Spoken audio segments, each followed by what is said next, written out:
దేవునికి స్తోత్రం. మన ప్రభువును రక్షకుడైన యేసుక్రీస్తు వారి నామంలో అందరికీ ఉదయకాల శుభములు తెలియజేయుచున్నాను. ఈరోజు దేవుని వాగ్దానము ఆదికాండము 21వ అధ్యాయము 2వ వచనము. దేవుడు అబ్రహాముతో చెప్పిన నిర్ణయ కాలంలో శారా గర్భవతి అతని ముసలితనమందు అతనికి కుమారుని కనెను. దేవుడు అబ్రహాము గారితో చెప్పినప్పుడు అది ఏ సమయమైనా సరే, అది దేవుడు అనుకున్న సమయంలో, నిర్ణయ కాలంలో తప్పకుండా జరుగుతుంది. ఇప్పుడు అబ్రహాం గారితో చెప్పినప్పుడు దేవుడు నిర్ణయ కాలంలో శారా గర్భవతి కుమారుని కనింది. అలానే దేవుని యొక్క ఆలోచనలు ఎప్పుడు నిలిచే ఉంటాయి. దేవుడు మనకి వాగ్దానం ఇచ్చిన దేవుడు, నెరవేర్చే దేవుడు, మాట తప్పని దేవుడు. మన జీవితాల్లో కొన్నిసార్లు దేవుని కార్యాలు ఆలస్యం అవుతూ ఉండవచ్చు. అయినప్పటికీ మనము ఎదురు చూసే దాంట్లోనే, కనిపెట్టే దాంట్లోనే ఉంటుంది అని దేవుని మాటలు మనకి తెలియపరుస్తూ ఉన్నాయి. మనము నిరుత్సాహపడకుండా దేవుని కోసం ఎదురు చూసినట్లయితే దేవుడు, మన ఆశల్ని దేవుడు ఎప్పటికీ నిరాశపరచడు. ఒకరోజు ఉంది దేవునికంటూ, ఆ రోజు కోసం మనం కూడా ఎదురు చూడాలి. మనకి కఠినమైనవన్నీ సాఫీగా చక్కగా జరుగుతాయి.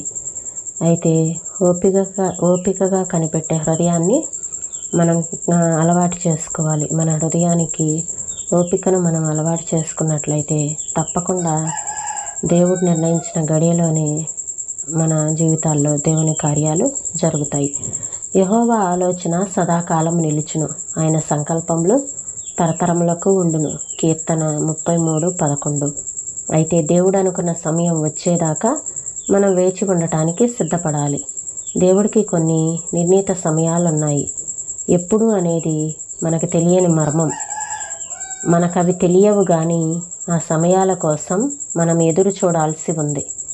అబ్రహాము హారాన్లో కాపురం ఉన్నప్పుడే దేవుడు ఆయనతో మరో 30 ఏళ్లకి నీకు కొడుకు పుడతాడు అని చెప్పినట్టయితే అబ్రహాము అంతకాలం కనిపెట్టాలి కాబోలు అనుకొని నిరుత్సాహపడేవాడు. కానీ దేవుడు తన ప్రేమ కొద్దీ ఆ సంవత్సరాల తరబడి కనిపెట్టడాన్ని అబ్రహాముకు లేకుండా చేసి ఆ వాగ్దానం నెరవేరటానికి ఇంకా కేవలం నెలల గడువు ఉందనగా అబ్రహాముతో చెప్పాడు. ఈ కాలమున, నిర్ణయ కాలమునకు శారాకు కుమారుడు కలుగును. ఆదికాండము 18వ అధ్యాయం 14వ వచనం. నిర్ణయ కాలం ఎట్టకేలకు రానే వచ్చింది. ఆ ఇంట్లో పసివాడి నవ్వులు, కేరింతలు వింటూ ఆ ముసలి దంపతులు గత కాలమంతా తాము పడిన తమ మనస్తాపాన్ని మర్చిపోయారు. కళ్ళు కాయలు కాసేలా కనిపెట్టే క్రైస్తవుడా, నిరుత్సాహపడకు. నువ్వు ఎవరి కోసమైతే కనిపెడుతున్నావో ఆయన నిరాశపరిచేవాడు కాదు. తాను నియమించిన సమయానికి 5 నిమిషాలు కూడా ఆలస్యం చేయడు. శీఘ్రంగానే నీ విచారం ఉత్సాహంగా మారుతుంది. దేవుడు నిన్ను ఆనందంలో ముంచెత్తినప్పుడు ఎంత దీవెనకరమైన స్థితి అది. సూర్యోదయానికి ముందు చీకటి పటాపంచలైనట్టే ఆ సమయం వచ్చేసరికి విచారం, ఏడుపు దూరంగా పారిపోతాయి. మనం ప్రయాణికులమే. ప్రయాణపు చిత్రపటాలను, దిక్సూచిని కెలకటం మనకు తగదు. సర్వం తెలిసిన మన పైలట్ ఆ వ్యవహారం అంతా చూసుకుంటాడు. కొన్ని పనులు ఒక్క రోజులో అయిపోవు. సూర్యాస్తమయ సమయంలో ఆకాశంలో సాక్షాత్కరించే వింత రంగులు ఒక్క క్షణంలో తయారయ్యేవి కావు. ఓ శుభదినాన బండరాళ్ళు చదునవుతాయి. ఏ రోజది ఎవరికి తెలుసు? నెర్రెలు విచ్చిన నేల నీరు తాగుతుంది నిండుగా. అడ్డుగడియలు విరుగుతాయి, తలుపులు తెరుచుకుంటాయి. కఠినమైన చోట్లు సాఫీ అవుతాయి, వంకర దారులు తిన్నగా అవుతాయి. ఓపికగా కనిపెట్టే హృదయమున్న వాడికి జరుగుతాయి ఇవన్నీ.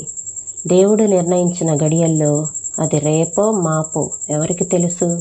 తెలిసిందల్లా తప్పక జరుగుతాయని.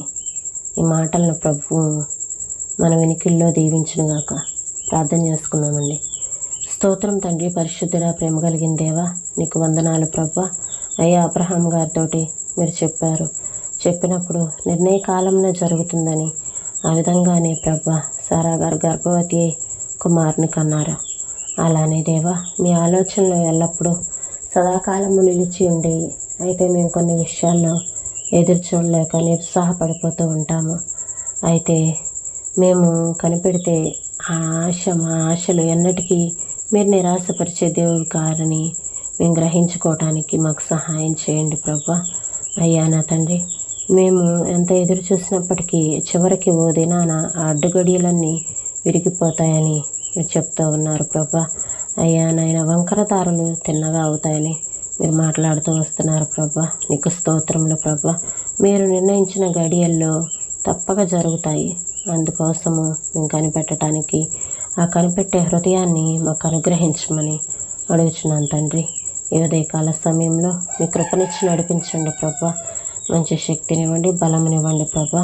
అయ్యా, మీ కార్యాల కోసం ఎదురు చూసే హృదయాన్ని ఓపికగా నాయనా ప్రభా మేము ఎదురు చూడటానికి మాకు సహాయం చేయమని యేసయ్య పరిశుద్ధమైన నామంలో అడిగి వేడుకొంచున్నాం తండ్రి. ఆమేన్.